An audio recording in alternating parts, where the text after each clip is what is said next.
Hi guys, Andrew Davidson here. Welcome back to another As Per My Ability video. Today we're going to be jumping out of video games and into the board game world with Fallout, the board game.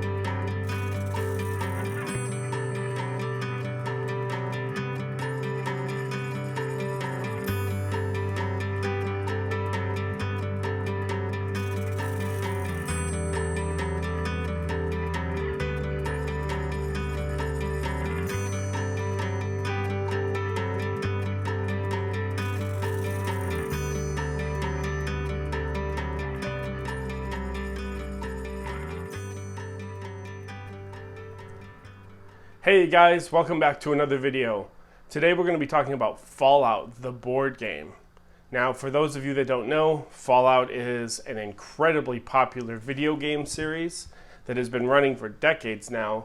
In fact, there's even a new game that came out a couple of years ago, a new Fallout game. It is incredibly popular. This is the board game version. Now, I have to say a few things before we kind of move on with the video. The first thing is, I'm not a video gamer. I'm a board gamer. I've played 0.0 minutes of Fallout. In fact, all I really know about the game is that it's a grand, epic, campaigning, questing video game that takes place during nuclear fallout. That's about all I know. So I'm approaching this as kind of a board gamer that's not played the video game. However, having said that, I have logged some plays of Fallout, the board game. And the plays that I logged were with a couple other players that they've played at least some, if not all of the Fallout series. And as we were playing, they were making a lot of comments to me as far as, oh, this faction is about this, and this faction is about this, and these guys started out as the good guys, but then they ended up the bad guys, or these certain monsters come from this area, and so I've soaked in some of that in regards to how I feel their impression is of creating a video game as a board game and trying to get that right. But as for myself, I have not played the game at all. But what I really want to look at in this video is the narrative aspect, the questing aspect. And so I'm going to take a look at and show you how it's done and give you a little bit of overview of how you quest and how you go about creating a narrative within the game. Here's the game set up on the table. Now, as my channel is not really a how to play channel, I still wanted to set it up and just very briefly show you what the game looks like and what you're doing in the game. So first things first, the base game of Fallout comes with 4 different scenarios. And each scenario will show you how to set up the tiles and how to set up the board. What I have set up for you today is completely random. It is not one of the scenarios in the game, just to avoid any type of spoilers. So to give you just a quick overview of Fallout, each player is going to be going throughout the wasteland trying to collect agenda points, which are represented by these thumbs up cards. And depending on how many players you have, the amount of agenda points will change. Also, players will have their own little player board that looks like this, that will have their hit point tracker, their rad tracker, which is radiation. There's a XP tracker here for leveling up in the game. There's also some special abilities that you can gain, and also some special states like well rested or addicted or things like that you'll keep track on your board like this. So every player will have one of these. In Fallout, you're going to be taking your avatar, your little mini, and you're going to be exploring the world. So you'll start at a starting spot, and on your turn you have 2 actions that you can take. You can explore by flipping an adjacent tile, which will show more things and open up the map. You can move, which will have some movement points. You can have an encounter at some of the locations, and you can also fight. There are also some bad guys that you can fight in the game. There are humans, there's robots, there's super mutants, and they spawn out on the board when some of these tiles are flipped over. And so that's what you'll be doing just as an overview of Fallout. You're just going to be exploring the map, trying to find different quest points to achieve those, to move on through the narrative in order to gain more agenda points. And so that's the overview. Let's get to what I really want to talk about in this game, which is the questing / narrative aspect. So let's take a look at that next. During the game, players are going to be working towards completing quests or objectives, and every game is going to be set up with 3 different decks. You have your encampment encounters, your wasteland encounters, and what I call the narrative deck. Now this huge deck right here is in numerical order. They all have numbers, and it's in a specific set order, which represents how the narrative progresses throughout the game as you complete quests. Now before I get into the branching narratives or a narrative tree and talking about all that, I want to just say to the audience that I'm going to be showing these cards face down in order to not spoil anything, not spoil any of the quests. But in reality, when you play the game, they will be face up and you will be able to read the quests and everything on them. But for now, for purposes of this video, I'm just going to be playing them face down.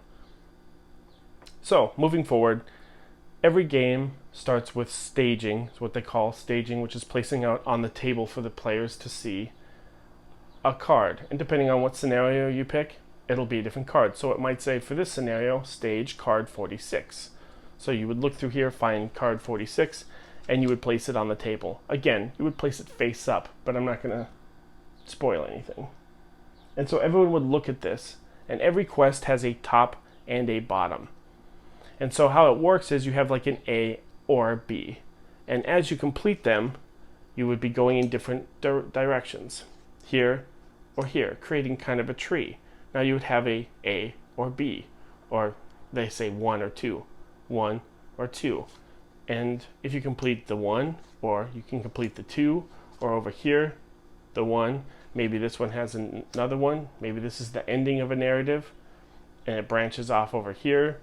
And so you'll be staging multiple cards depending on which way you go. And so if you go A, if you go down route B, and then A again, or B, basically what we would call a narrative tree, or branching narratives that branch off depending on what players choose. These are represented narratively by, I'll give some kind of fake examples. You run into a mother who needs food or something like that. And so A, do you decide to help the mother by giving her some of your food? Or B, do you try to go kill an animal and give her some of that food or something? And so you would be moving down these different branching paths depending on what the players do.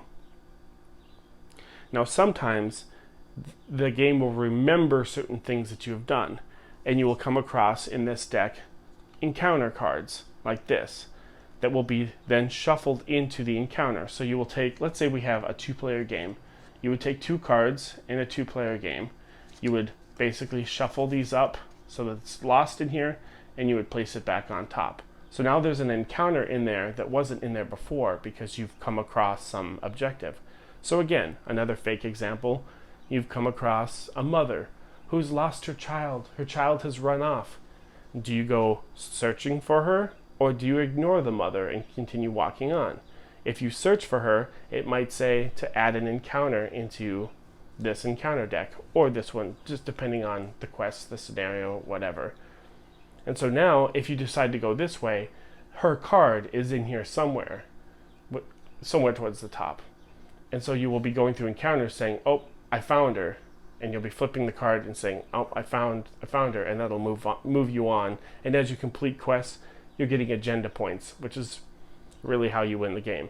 So you'll be progressing through this. Now, I need to take the time to state this isn't the first time that Fantasy Flight has done this sort of staging cards. There's a Star Wars game that they have out called Outer Rim that also stages cards based on what happens in the game. The 3rd edition of Arkham Horror also does the same thing of staging cards and also putting, mixing special encounters into locations once you unlock them. So those are 2 other games that follow the same idea behind this. But this is the way that they try to mimic the questing ability of the video game into the board game by having these questing cards. And so that's how this works. It uses a branching narrative or a narrative tree. So let's get back and let's talk more about the game.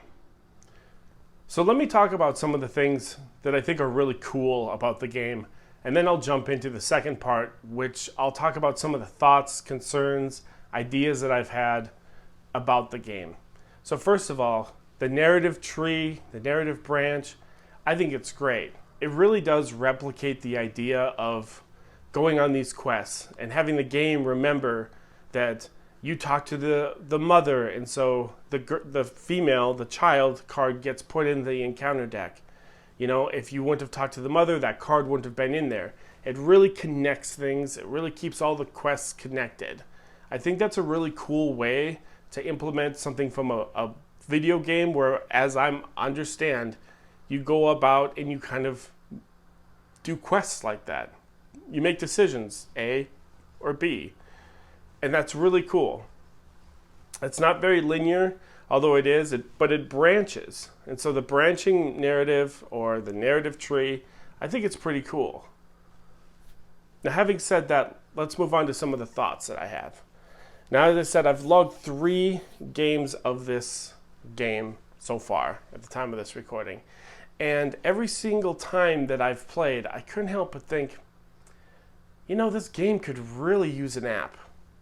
Now, I know what you're thinking. There's some people out there that are like, get your app out of my game. Some people do really want to have an analog experience. They don't want to have an electronic device. They don't want to have an app. They don't want to have a smartphone or a device or a tablet or something to play their board game. I get that. There are some games, I think, that have apps that absolutely do it perfectly. First Martian is one of them. Mansions of Madness is another one. Those are narrative games that really, the app really just brings out the quickness in the game. It brings it up. It does everything for you. This War of Mine also has an app that I don't play without. I always use the app. And so I'm thinking, this could really use an app.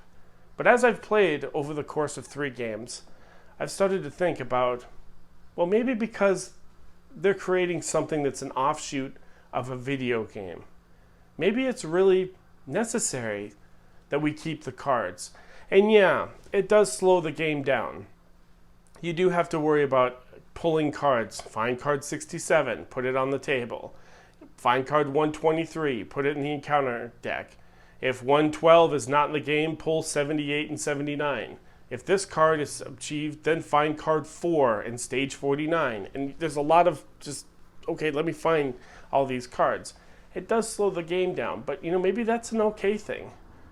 Maybe that's all right. Maybe because they are creating a board game version of a video game, maybe leaving your phone in your pocket or your tablet in your bedroom or whatever, maybe that's a good thing. Maybe I do want to play Fallout and I don't want it to be an electronic experience. Maybe I do want just a pure boards, cards, miniatures. That's what I want. I want a tabletop game of Fallout. And so I started to think, you know, I like it. Now, if Fantasy Flight releases an app in the future for Fallout, will I download it? Yeah. Will I try it? Yeah. But as the game sits right now, at the time of this recording, I'm okay with it. Yeah, it slows the game down, but I'm okay with just the huge stack of cards and finding all the cards to go through and staging them and getting rid of them and putting them back in numerical order and making sure everything's organized. Yeah, I think it works. And so Fallout, the board game, it's got a cool idea of these branching narratives. I think it really does parody the video game aspect, at least as far as I've been kind of fed from people that play the game. And so yeah, it's a really cool way to play Fallout. So if you like Fallout, I think you're really going to enjoy this game. I think it really scratches that Fallout itch.